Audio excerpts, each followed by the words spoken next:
Kurram agency के हालात जो हैं गुज़श्ता 4-5 माह से वो बिल्कुल सड़कें वहाँ पर बंद हैं और आखिरी जो इतलात हैं कि सिर्फ पाड़ा चिनार की अगर बात की जाए तो जो 100 बच्चे हैं वो इलाज की सहूलियात ना मिलने से अब तक वो जाम बहक हो चुके हैं। तो तफसीली गुफ्तगू हमने इस पर की। इस वक्त हमारे साथ मौजूद हैं राना एहसान अफजल साहब, वज़ीर-ए-आज़म शहबाज शरीफ के कोऑर्डिनेटर हैं इम्प्लीमेंटेशन के लिए और गवर्नमेंट के स्पोक्स पर्सन भी हैं। राना साहब बहुत शुक्रिया। सर पहले तो ये बताइएगा कि ये जो अफगानिस्तान वाला मामला है, ठीक है, मतलब कलअदम टीटीपी ने जिस तरह से कार्रवाइयाँ की वो सब कुछ किया, एक एतराज़ ये उठ रहा है कि एक तरफ हम अपने नुमाइंदा खुसूसी को भेज रहे हैं कि मामलात थोड़े से ट्रैक पर आ जाएं, लेकिन दूसरी जान इस हमले की टाइमिंग पर जो है वो सवालात उठाए जा रहे हैं। बिस्मिल्लाहिर्रहमानिर्रहीम। देखें, हम आज से नहीं, काफ़ी जब से तालिबान की हुकूमत आई है हम उनके साथ इंगेज्ड हैं इस मामले के ऊपर कि उनकी सरजमीन जो है वो पाकिस्तान मुखालिफ एजेंडे के लिए इस्तेमाल नहीं होनी चाहिए। और हम उनसे ये भी सिफारिशात करते रहे हैं कि आप जो टीटीपी है उसको संभालें, क्योंकि वो सारी कार्रवाई प्लानिंग जो भी उनके पास एसेट्स हैं, उनके पास जितनी भी रिसोर्सेज हैं, वो वही उनको यूटिलाइज़ करके फिर पाकिस्तान के अंदर आते हैं और मुख्तलिफ जो है वो वाक़यात और दहशत गर्दी के वाक़यात में मुलव्वस होते हैं। तो वहाँ से उनको कंट्रोल करें। देखें, हम आज भी उनके साथ कम्युनिकेट कर रहे हैं, तो टाइमिंग इसकी कोई ऐसी चीज़ नहीं है। ये देखें, हम उनको जब ये चीज़ एक आउट ऑफ कंट्रोल हो रही है और वहाँ से हमें उस तरह की रिस्पांस नहीं आ रही, तो पाकिस्तान जो है वो इस चीज़ की अहलियत भी रखता है और हक भी रखता है कि हम अपने जो उन टारगेट्स को अगर हम वहाँ तक पहुँचते हैं जो पाकिस्तान के अंदर मुलव्वस हैं दहशत गर्दी के वाक़यात तक, इतनी वार्निंग्स के बाद, इतनी एंगेजमेंट के बाद, और फिर भी हमारा देखें इसके जब हमने अभी ये किए हैं जो टारगेट्स को हमने हिट किया है, लेकिन उसके बावजूद हम अब अफगान हुकूमत के साथ एंगेज्ड हैं। हम उनको अभी भी कह रहे हैं और इस मामले के ऊपर उनके साथ मुशावरत भी कर रहे हैं और किसी सलूशन की तरफ भी बढ़ना चाहते हैं, लेकिन हम इस चीज़ की इजाज़त नहीं दे सकते कि ये नॉन स्टॉप कंटिन्यू मामलात होते रहें। हमें अगर इस तरह की इंटेल मिलती है कि टीटीपी जो है वो वहाँ जहाँ इस तरह की कार्रवाई हो रही है, प्लानिंग हो रही है, या जो उनके हब हैं, फिर वहाँ हम ज़रूर हिट करेंगे।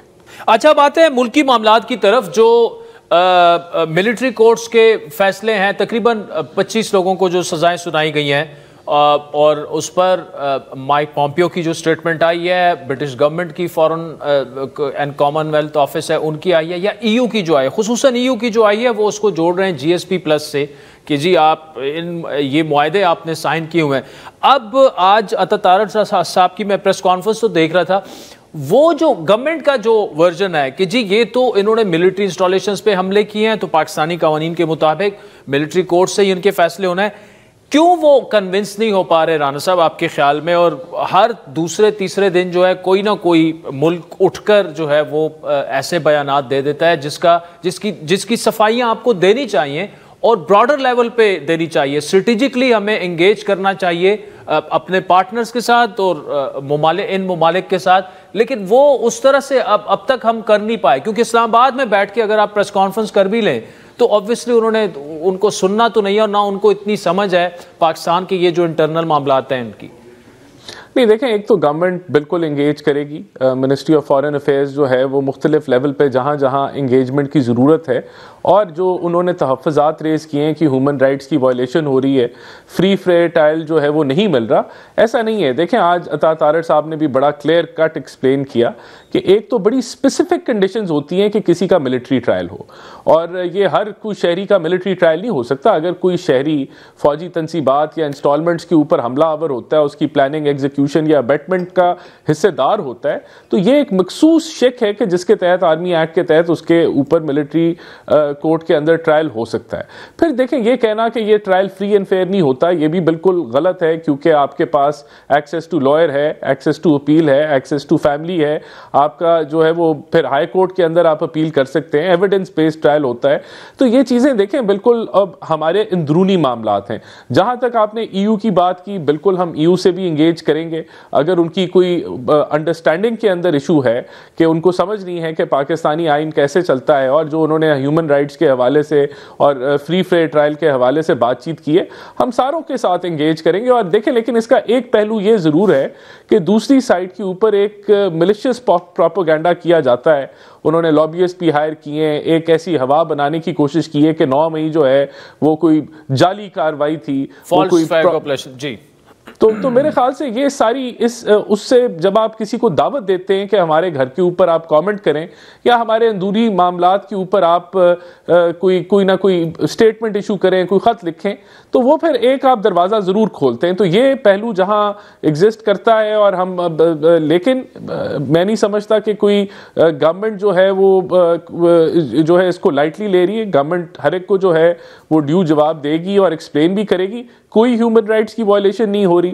फ्री और फेयर ट्रायल जो है वो मिलिट्री कोर्ट्स में भी दिया जाता है, और फिर राइट्स ऑफ अपील है जो कि ये जितने लोगों को सजाएं हुई हैं जो इसको अवेल कर सकते हैं।